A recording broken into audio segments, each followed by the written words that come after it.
So I'm sure we all know this by now. But most people are average. It's just simply the reality of the world. All right. Most people aren't in fantastic shape. Most people aren't balling. Most people are just average, just Joe Schmo. Now, that doesn't make them bad people. Like, I want to make this clear. This isn't me saying that, oh, all the people who go to school suck, all the teachers suck, all the people who are working these jobs suck. Absolutely not. I'm not saying that. But truth be told, most of these people, if you just like consider them, like you just look at them face value, I'm not saying that they're bad people. I'm not saying that they can't be like, that they're not loving, caring, inspirational, or any of this stuff. But most of them are just, they're just there. You know what I mean? They're just there. And again, I want to make it very clear. I want to make this very clear. This isn't me saying that, oh, you're broke, you're a loser, you're this, you're that, and the third. But there are some of you who don't want that. Some of you want to stand out. Some of you, like myself, want to stand out from the crowd. Just be like, I know this sounds very arrogant, very egotistical, but you just want to be that one guy who's just head and shoulders above the rest. All right? It's just simply a desire, and I don't even see anything wrong with that. All right, I don't see anything wrong with that as long as you're not snaking anybody on your way of doing so. As long as you're not putting other people down. That's why I made it very clear within this first minute. There is nothing wrong with those people who are working those regular jobs. There's nothing wrong with the blue collar workers, the white collar workers, workers in general. There's nothing wrong with them. All right, we need them. We need them in this world. Simply, it's just simply the reality of the situation. If McDonald's didn't have anybody to flip their burgers,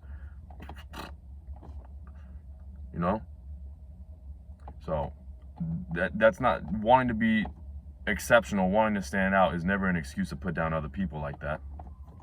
But there are some of it's just a desire in us that, like, I want to be the guy. I want to be that man. I want to be that guy. I want to be that dude. And one of the not easy but simplest ways is to get in shape. All right, I know it's very cliche. I know people repeat it and say it all the time. They throw it at you all the time. Like, it's gotten to the point where even me, someone who works out very often, I'm getting annoyed of hearing it. I was watching a podcast of Andy Elliott the other day, and he's a nice guy. I like him. Like, this isn't me bashing him or hating on him or anything like that, but when they asked him for advice, like, the first thing he said was, go to the gym. Go to the gym. Go to the gym. And, like, he said, and again, he's right. He's right, but you hear it so often, and I feel like as humans, we just have this thing where, like, when someone continually repeats something to us, at least me in my personal experience, it gets annoying. It gets annoying. Like, even I was on Twitter for a little bit because I was experimenting, like, being a Twitter user. Twitter, why did I say it like that? Like, it sounds like I was posting on Twitter. There you go. I was experimenting being an Instagram user. That sounds really weird. That sounds like a robot. Like, I was on Twitter and I was making posts for a little bit, and there was a point in time where my feed was just full of people saying, oh, drink black coffee in the morning. What would I do without my coffee? Black coffee is amazing. Intermittent fasting plus black coffee. I do that myself, and I was getting annoyed of hearing people repeat it. It's just this thing where you just get sick and tired of people repeating the things. But truth be told, if people are repeating it, there's got to be some truth to it more often than not. All right, now obviously, if everyone were to go around saying that the sky is red, there's a problem. All right, but more often than not, when it comes to things like that, it's because it holds some truth. Intermittent fasting plus black coffee, dude, you feel amazing. I've been doing that for the longest time. The last few days, I haven't been drinking coffee, but I've still been intermittent fasting where I don't eat anything till like 1 or 2 p.m. And today, I got my coffee with me, and it just feels great. You just feel amazing. It makes these videos much easier to produce as well. I have yet to make a video where I had ate a meal before. All right, like every single video I make and I post on here is me fasting. It just makes the flow of the conversation. It just makes everything, the ideas that flow through my mind, it just makes it that much easier. I remember the other day I actually tried recording a video after eating, and it just wasn't working. It just wasn't working out. It just was not working out. I'm like, like I was doing stuff like that. Yeah, and you constantly retake the video because you get like this brain fog. It's just not good. Back to what I was originally saying though, getting in shape. It's very simple, really. Like, getting in shape is not that hard. It really is not that, well, not that it's not hard, it's not complicated. Getting in shape is not that complicated. I will tell you everything you need to know right now. Now, obviously, you need to know basic things like how to perform the exercise correctly, which you can just watch a quick YouTube video on. You need to know basic nutrition, like what to eat and what not to eat, and sleep and recovery. I'll break it down to you as simple as this, bro. If you want to put on muscle, eat more than your daily maintenance. All right, you got to calculate that online through MyFitnessPal. Then you add like 300 calories more to that. So you just eat a little bit more than you usually do, and you eat things like whole food ingredients. All right, ingredients, foods that only have one ingredient in them, like potatoes. The only ingredient is potato. Rice, only ingredient is rice. Ground beef, chicken breast, chicken, things like that. And you just work out. You follow a plan, you follow a guide on, and you don't even have to go crazy with like the splits and what routine to follow. You just follow one that honestly you have the most fun with, the one that you can stick to the most. I was doing upper lower for the longest time, but as of lately I've been doing a more split kind of routine, where I'll do like chest and triceps one day, I'll do back and biceps the other day, I'll do shoulders and legs the third day, and then I basically repeat that again. That's it. Like it's really not that complicated. And even when it comes to things like exercise selection, obviously you need to choose, like if you're gonna have a chest day, I wouldn't include like 15 different variations of the chest fly or the pec deck, pec fly, whatever you want to call it. You know, you choose like a heavy hitter, like for me, dumbbell incline press. I like dumbbells because it just feels easier on the shoulders, and I choose incline because I feel like the upper chest is very important. You know, upper chest is what gives you that pop. And just aim to progressively overload each and every single time. And that doesn't even, not progressively overload. Aim for better progress each and every single gym session. That doesn't mean that you have to increase the weight every single time you're in there. That doesn't mean that every time you're in the gym you have to add 5 pounds extra to the barbell, or in this case the dumbbells. It just simply means, like, for example, let's just say I did, I don't know, 7 reps of incline press today with 80-pound dumbbells. Next gym session, let me aim for 8 on my top set. It's as simple as that. Or even if 8 is too much, right? Aim for 7 cleaner reps, because there are times where you can hit 7 reps, but like that last rep, you didn't feel as much in control as you usually do. You know, you felt like you kind of had to like lift your butt up off the seat a little bit. It's as simple as that. You just literally aim to get 1% better every gym session, or at the very least, at the very minimum, remain the same. You know, there'll be times where I'll hit the same weight in 2 workouts, but in the first workout it felt a lot worse, and then in the second workout it felt like I had perfected it more. You know, don't just rush to slap more weight on the bar, because that's how you can end up hurting yourself. That's how you can end up ego lifting, and it's just not necessary. You absolutely do have to increase the weight, but don't be maniacal about it. All right, don't think about it every single time you're in the gym.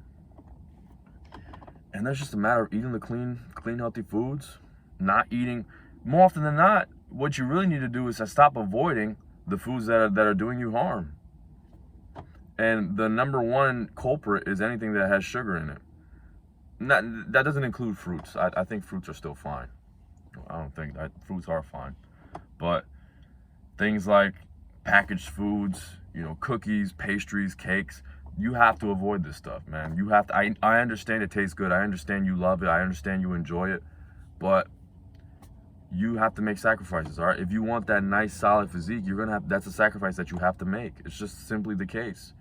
I was once watching an Alex Hormozi video, and he was talking about how to like sell. No, it wasn't even a video. It was actually his book, $100 Million Offers, and he was talking about how to sell a product and make it so that like it appears completely risk-free and like as easy as possible for others. And I understand why he does that, because at the end of the day, you know, I'm not gonna get on here and tell you that it's gonna be excruciating, painful, this, that, and the third. But truth be told, you are going to have to make some sacrifices, man. You have to. You just simply have to make some sacrifices, and that's just the reality of life. That's just the reality of life. There are certain things that you just have to go without. Even when it comes to things like work, even when it comes to things like wanting to progress your career, You know, you can't be kicking it with your homies every single day if you want to get better in life. It's just simply the case. They could be amazing, they could be wonderful people. They can make you laugh. They can make you laugh your ass off. But there comes a point in time where you're not doing it out of hatred. You're not doing it because you despise them. You just simply have to get away from them because they're a distraction. That doesn't make them bad people. It's just that you have your mindset on something else. So when it comes to things like that, because I know people will say like, oh man, but I love the junk food. I understand you love the junk food, but the junk food doesn't love you. The junk doesn't love you, because that's why you look the way that you look. That's why you can't even see your penis. I don't mean to be vulgar, but like, that's why you have love handles, bro. Listen, no grown man should have love handles. And like, I don't even, that shouldn't even be a controversial statement. People shouldn't even like react crazily towards that. Why do you have love handles? You know what I mean? Have some respect for yourself, bro. That's not normal. It's not normal that you have fat poking out the sides of your hips. Not even built like a man. You know what I mean? You just have to go. There's just certain things that you have to sacrifice and you have to go without. And it's hard. It's hard. I know it is. I know. Like there's times, as of lately. Now, I don't know if this really counts, but I've been craving a lot of black chocolate lately. Like every day I wake up, I just get this like hunger in my stomach, and I think about black chocolate. Can't eat it every day. It's not even the most unhealthy thing. I'm having like the 90% one, which only contains a little bit amount of sugar, but it still isn't the best. It still isn't the best thing for me to be eating. And you know, there's choices that I have to make, and that's just something that I have to go without. For some of you, it may be pizzas, it may even be your mom's cooking. All right, your mom may make some, I don't know, fried chicken. What's some bad things in my mom? Because here's the thing, I can't relate to that as much because my mom never really cooks like unhealthy foods like that. Like the one food she cooks that I occasionally like take breaks from is rice, simply because of the amount of carbs it has, and it's white, so it like spikes your insulin and whatnot. But I don't know, what are things that mom like pizzas? I don't know. I actually like realizing it. My mom never really cooked unhealthy foods like that. You know, if your parents got McDonald's, if your parents got like food from a restaurant, and you know it's bad for you, you know it's fried, it's this, that, and I know it tastes good, but you have to make your choices, man. All right, you have to make your choices. And I know people like Alex Hormozi say that you can eat whatever you want. I personally, to an extent, you can, but you will still pay a price for it. Like you could technically be on a caloric deficit and eating nothing but donuts, but you will pay a price. All right, it will show. It might not show in your physique, but it'll show in your face. It'll show in your mind. You won't be as sharp. You won't be as mentally sharp as you should be, because this food is, at the end of the day, this food is bad for you. All right, this food was not meant for us to consume. This food was literally like made in a lab. Well, maybe not donuts, but like things like candies and like the sugary drinks. Those are artificial. Like those aren't even real foods, bro. You have to go without, and the result is more than worth it. There's days where I wake up, I haven't even done anything, and I just look at myself in the mirror and see what I've built and what I've accomplished with this physique and with this fitness journey, and it just instantly makes me proud. It instantly puts a smile on my face, even on days where I don't feel like getting up. That's priceless. And then once you put on clothes and you see the way the clothes fit you, like, I don't mean to be a douchebag, but look, you know, like just the way this sweater hugs my arms. Just the way the sweater hugs my arms, it's just a great feeling, man. It's just a really good feeling. And I'm sitting down right now, so I can't show you, but when I stand up and I just like stand, like I just stand still, like I see that V-taper, I see like that superhero build. I remember I had a coworker once who said I was built like that one, I don't know what his name was, but that one handsome guy from Scooby-Doo. I think Ken. I actually genuinely don't know, but she didn't even mean as in like I looked like him, like in terms of face. Literally the only reason why she said that was because of the physique, the shape. And you know that's a good thing. You know, she was digging it. She was digging the V-taper. I had to sacrifice things like cake. I had to sacrifice fast food, and all these pleasurable things in order to achieve that type of physique. In order to achieve this type of physique. And it was absolutely worth it. All right, she wasn't the only one. I've heard plenty of compliments. And I'm not even saying that to brag, but it does feel nice. It does feel nice, especially when it's the opposite sex and when it's women that you're attracted to as well. When they're complimenting your physique or when they're saying things like that. We're talking about how your arms are popping out your sleeves. and how they like seeing that when they're at work. That's nice, man. and it's the simplest way to stand out. The simplest, not easiest, because this is still hard and this is still difficult. You know, if you just walk outside and you just go to a regular old shop or grocery store or wherever, you'll see that a majority of people there, it's not even that they're like overly fat, that they're obese, they're just not in shape. So this is one of the easiest ways to do it. Or this is one of the easiest ways to stand out and appear different from everyone else, as I'm sure many of you want to. And I'm sure not all, I'm sure there's a large majority of you who don't want to fit in with the crowd, because that just means that you're average. But in order to be exceptional, you need to pay exceptional prices. Oh, that was a bar, I ain't gonna lie. And you know what? I'm gonna drop the mic with that. That'll be easy.